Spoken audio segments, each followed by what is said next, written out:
what are you going to do, though? I mean, you just got to bust your ass and keep working and wait till this thing goes where it should. And hopefully soon that happens. I'm hoping that everybody kind of understands that I personally don't think that, this whole distance thing is when I'm looking at other countries, Sweden hasn't stopped anything, Norway stopped everything, and they're pretty comparable. So I'm thinking maybe the best thing to do is just eventually tell people who have problems, who are older, who have health problems, you guys need to take care of yourselves a little bit. We have to make accommodations for them, but we have to live our lives. I think it's going to be difficult just to stop the economy ever again. I don't think we should do that personally. No. What do you think, Josh? No, I was just going to say I want to dig into that. So hold that thought, Chris, because I want to dig into where you're going with that.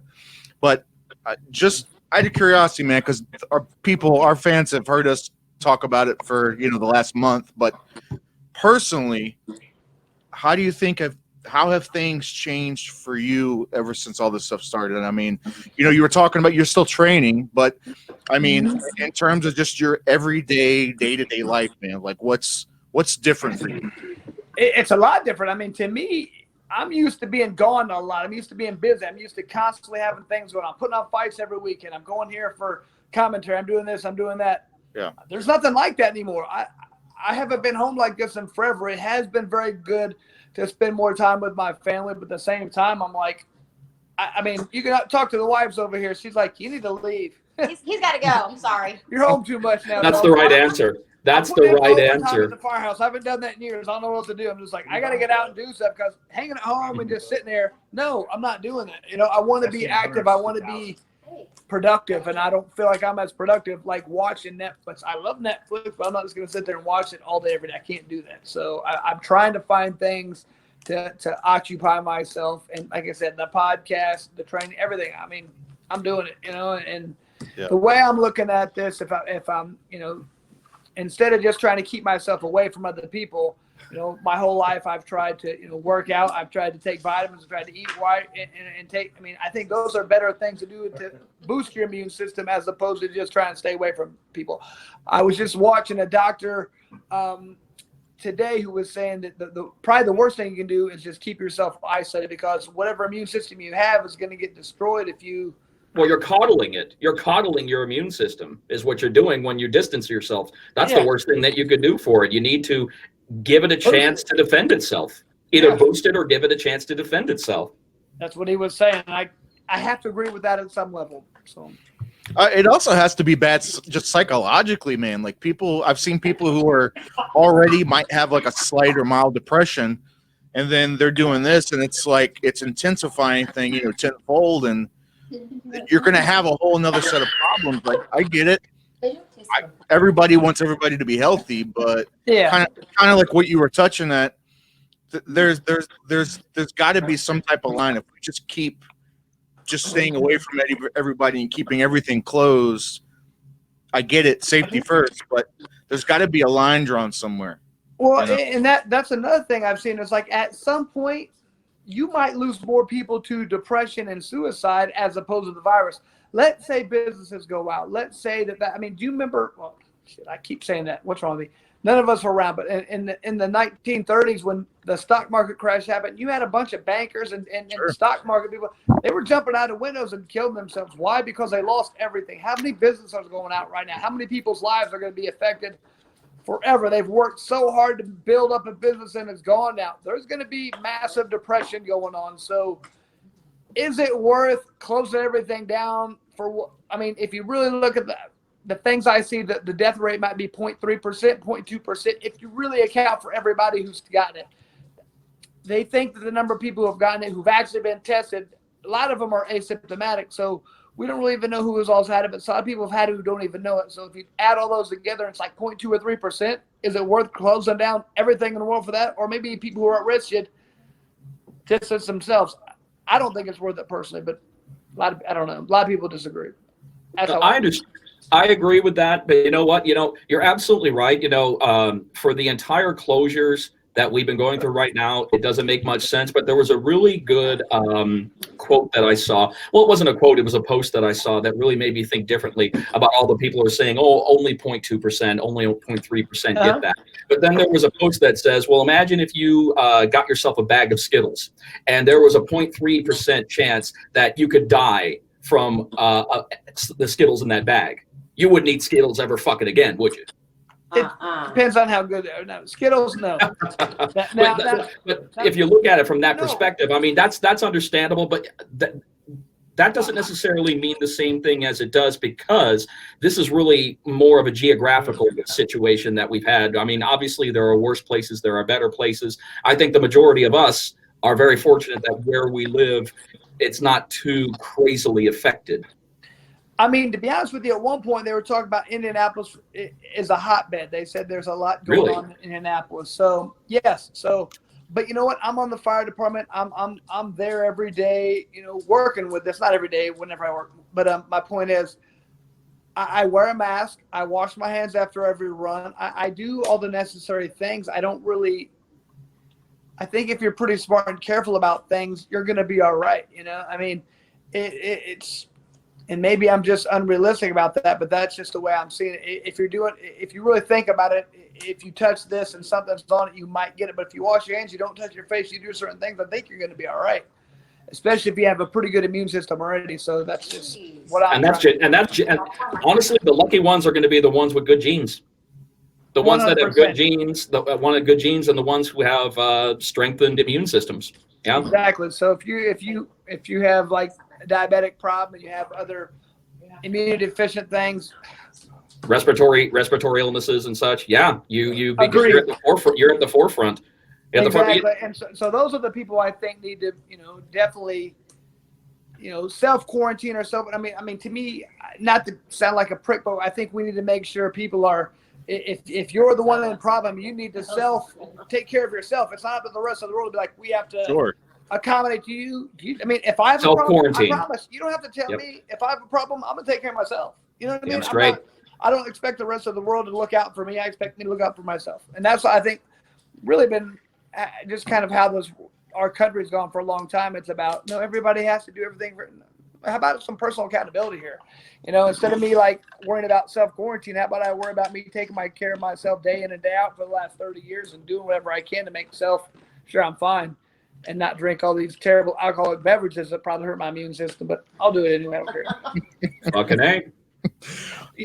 Well, I'll tell you what, where are you at, Chris, with I find that I'm watching stuff, man, and it's like, I know me and Jeff have touched on it before, is you try to watch the news, you try to get your information, and you don't know who to turn to or what to turn to, because it's almost like every other piece of information out there, it changes by the minute, it changes based on who you listen to, it changes based off of whatever, I don't know, political party, whatever news station you're listening to. Like it all changes, Chris. Like, thanks, babe.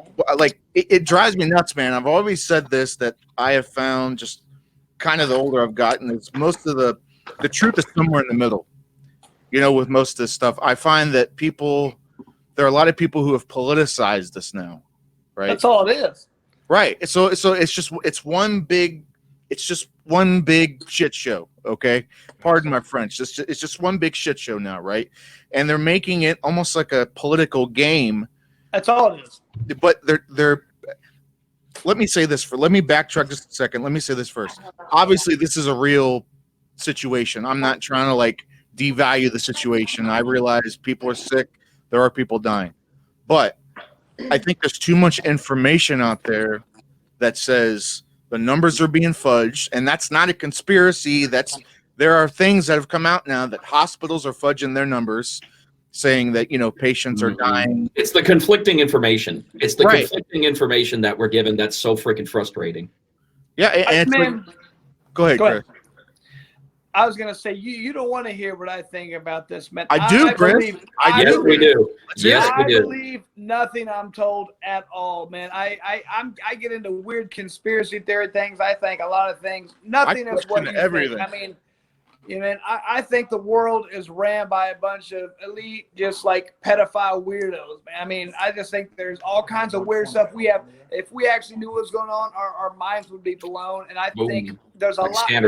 There's no coincidences. There's no accidental things. I think almost everything is intentionally done, and there's a reason behind it. I think you follow the money, you find out what the main source is at all times, and it just is ridiculous how bad this is. Well, you got to figure it's just like most psychiatrists say: there are no accidents. I agree. Couldn't agree more. That's just the truth. So, sorry. Well, let me ask you just to pick your brain a little bit on. Do you think this is something that?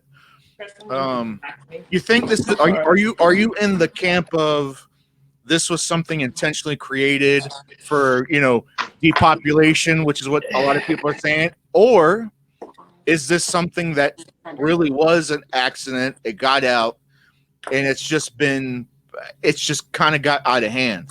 Well, I think it's impossible for us to know. I definitely think there's a part of me that thinks this could be planned. And it could be intentionally set out to help usher in the next phase of what's going on. Or, I don't know, in my opinion, from the information I've looked at, it definitely seems like this wasn't a man-made thing. Whether it was intentionally brought out, who knows? If it was an accident, I think the powers that be never let a crisis go to waste. So they could have saw this happen and go, we have to take power. For example, one thing is they decided, when the whole Patriot Act came out, the most unpatriotic thing ever, in my opinion. They said, you couldn't track people using their cell phones. You had to get a warrant. They said, we have to track people now. And they've got that passed because they can track people now who have the COVID virus. I was like, what? Because they have this virus, you can track them now. So you think that power is ever going away? No, they can track people now with their phones. Yeah. That power was taken. So they've used this crisis to take things that they've never should be able to. So whether or not this was intentional, that's 100%, speculation. I don't know. I think whatever happened, they're using it to their advantage. It could have happened by their own admission. It could not have. I'm not going to go. I'm not the tinfoil hat wearer who thinks this happened because this. You don't know. That's your theory. That's what you think. I don't know, but regardless, I think they're using this to their advantage to try and take away more of our rights. Well, you know what it is? I think how it happened is irrelevant.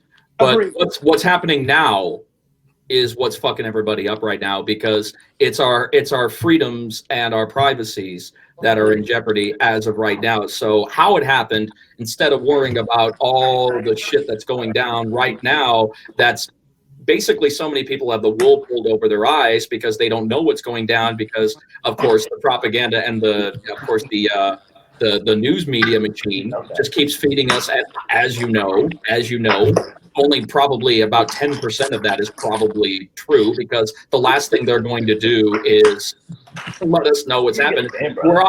If you're in the public sector, you're on a need-to-know basis. Agreed, man. I mean, it's.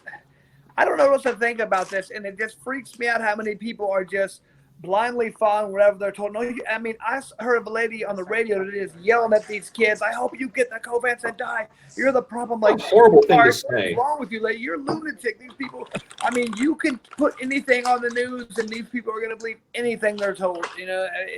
Propaganda is so prevalent here. It's just embarrassing. But whatever, Well, don't follow anybody who may provide an answer. Don't follow anyone who's the closest to having an answer to anything. Of course they will. Yeah. I want to jump in and backtrack for a second. I do want to say, Jeff, I disagree with. I think that where it originated from, I think it is a big deal, because I think that if we find out that something was intentionally released, wouldn't that change things? Like, wouldn't that change things? It would change things, but it's going to take a fucking long time for anything to happen from it. Fine, you could go ahead and you can say, yeah, this is how it happened. It came from this source. It came from that source. That's great. I think it's a big deal. I think it's a big deal, but it's still killing people. But so. It's a huge deal, in my opinion, but how are you ever going to prove that? I mean, most of these things you can never prove, so how are you really going to know? Obviously, people pretty confident it came from China, but, I mean, they're going to say it came from this bad at that place. Like, that wasn't patient zero. I've heard that was not patient zero. So obviously, to me, it came from the lab right there. But now, is it released intentional or accidental? How can you ever prove that stuff? I mean, unless you find some really hardcore evidence that says it was released intentionally or accidental. That's right. What are you going to do? I mean, how? And they're never. All the people are saying, "Oh no, this was done naturally." No, but I mean, it's like what Tom Cruise said in that movie, A Few Good Men. It doesn't matter what I believe; it matters what I can prove. 100%. So, do I think it does matter? 100%. But I don't think I'm ever going to really honestly know that. So the point is moot. Let's just move on and figure out. I mean, I want to know. I'd love to know. I'd love to be able to prove. But how can we prove it? You know, I don't know. I'd love to. I don't know what to say. Did you guys see where somebody within the Chinese government leaked some stuff to the AP? You know, like the news organization AP. Mm-hmm. Somebody from the Chinese media leaked some memos that were then leaked to WHO, saying that, you know, remember how, you know, Trump was saying that they knew about this virus, they knew how deadly it was, they knew how spreadable it was, and they were lying about stuff and withholding stuff. Well, they found memos saying specifically this stuff dated back from, I think, like the 12th of February or something, saying whatever you do, say that this stuff is not spreadable, say that this virus is mild, it's not this deadly thing that everybody's making it out to be, on purpose to try to, I don't know. I wouldn't put it past them. I wouldn't put anything past anybody at this point. Me neither. No, but I mean, here's the thing. Like, they've already showed that, like, after China knew what was going on, like 6 days later, like, it wasn't until they told something, and like 6 days after they knew what was going on, they came out with the thing. So, oh no, this isn't that deadly. Right. Like, no, and then people are China lied. I'm like, are you kidding me? Everybody lies. Tell me a country that's not going to lie about that. Everybody's going to lie about that. Everybody's going to try and do whatever they can to make themselves sound better and figure this shit out. So I like it when people complain about that country lied. Everybody. I mean, everybody. I don't trust anything any people say ever. And if you do, you're an idiot, man. No, I don't believe the news. Mm-hmm. You have to find out, in my opinion, and that's what sucks. You have to figure out what makes the most sense to you and run with that. That's the only thing you can do, because I don't. If you believe what you're told, you're a fool. So you have to, like, take all the information you can, disseminate it, and to try and make the most educated guess you can. In my opinion, that's what I do. But that's dangerous as well, too, because sometimes you can't even convince some people there's a fire even when their hair is burning.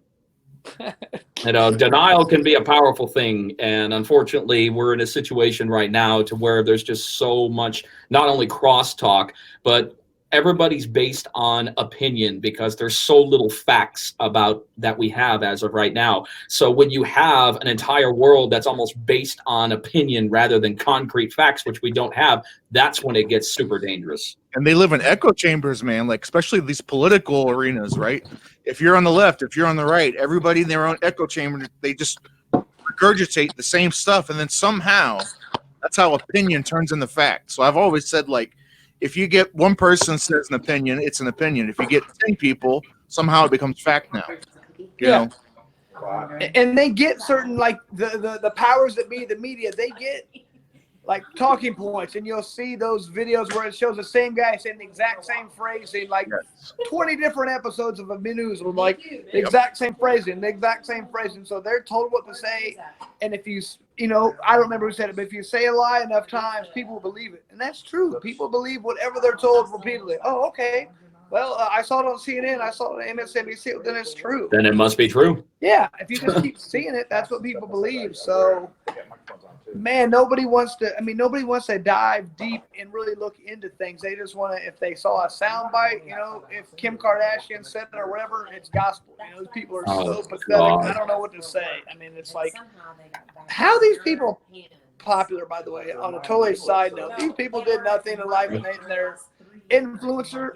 I mean, these influencers are blowing my mind and pissing me off. I don't want to talk about it. Because you're wondering, okay, you're supposed to be quote unquote sounding almost like the voice of God on some of these situations. I'm like, where do you get off? Where do you get off? What makes you the voice of reason? Just popular opinion. You know, if the masses think that's what it is, it's what it is. And that's so weird to me. It's like this person's got no real, I don't want to say education's the right word, but no real word experience. I mean, they've lived in a bubble their whole life, and they're telling me what to do, and people listen. I mean, but people listen to them. That's the thing that gets you. Got so many of these young kids, like millennials, are like, oh, I can't fathom it. It doesn't make any sense to me. Hurts my head. Yeah, I agree, man. And I swear, I mean, this is probably a rabbit hole, and we don't want to go too far down it. I love rabbit holes. I go down them all the time.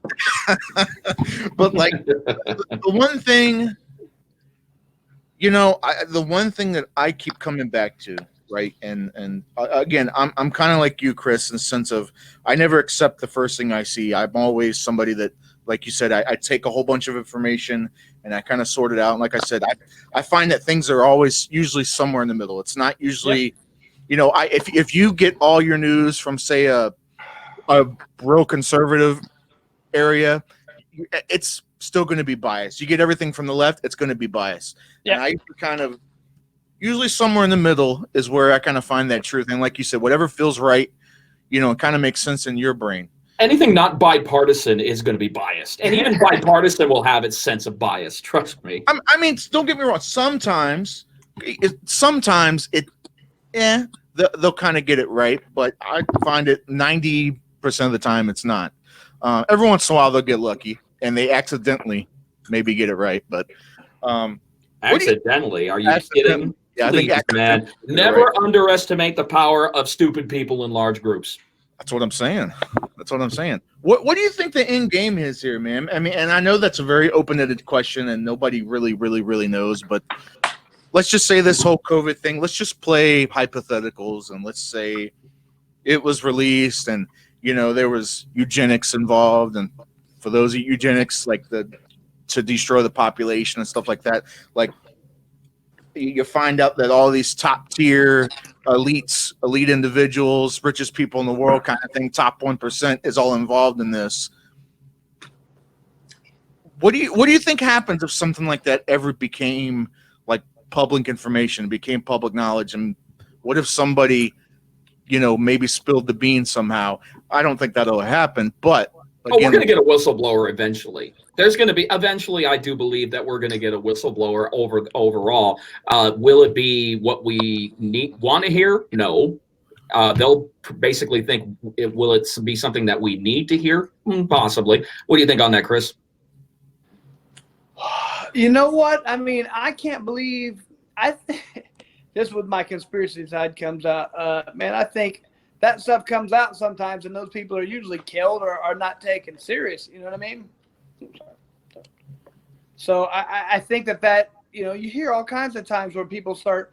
There's tons of them, that does come out, and people are saying this happened. Look at all the people with the Epsteins and all the pedophile stuff that came out, and who've been claiming this for years and years. There's tons of people who talk about Epstein Island and the people involved, the Clintons, Alan Dershowitz. Come out and burn some people, man. Some big time players. He was going to come out and burn, and then they fucking hung him, man. But I talked to certain people like, oh, he killed himself. Nobody did that. I'm like, you don't think the fact that the guards fell asleep and the fact that all the cameras were broken is kind of weird? Well, right. Cameras break all the time. I'm like, okay, I can't even talk to you anymore. If you don't believe, what are the odds? He has all this dirt on all these high-rolling people, and the cameras were broke and the guards fell asleep. I'm like, I guess it's possible, but I don't believe it. You know what I mean? So. Right in the span of a 12-hour period. He was about to testify. Right before he was about to testify, right? Exactly. I'm like, I mean, you can say whatever. I'm just not a big believer in that stuff, so whatever. So take a look at Hillary Clinton. You take one look at her face, and the first thing that comes to mind, this bitch has killed people. Pure evil is what I think of. She's can't stand her. This bitch has killed people. I want her to get hit by a bus, but somehow she's like Teflon. Nothing. She's the Carol Baskins of politics. Like, she killed somebody. If it wasn't her husband, she killed somebody. She's a bag of dirt. We all know. I mean, come on. If you have a surplus of tigers available to you and you think, oh, no, she didn't kill her husband. I'm like, come on. They're walking garbage disposals. Of course that happened. He's about to leave her. He has all the money. She's got nothing. All of a sudden, I got all the money. It's like, well, that was kind of convenient. He disappears. Yes. Never to be seen. Like, if he disappeared and took all his money, okay. Okay. But I doubt the that. case. No, nope. So, Fed to tigers, and she Hey. walked away with everything, with the most. And if there is anybody in the world who doesn't have a fucking poker face when talking about that, Jesus Christ, man, she got guilt written all over her damn face. On a different case, what a good timing for that stupid ass show to come out. Mhm. Same time as this, they might have done it. They might have been in charge of the coronavirus because they knew everybody would watch. There's a real conspiracy. Who would have watched this? When people have to go to work, everybody I know because of that. When life is exactly the way it's supposed to be, people are at work, the world is turning. Would anybody would have spent that much time on the fucking Tiger King? Fuck exactly. No. Everybody like, fuck I watch this stupid. No, I'm not watching them. Everybody I know has watched it because of that. Everybody's got nothing to do besides sit at home and watch it. Exactly. You know, exactly.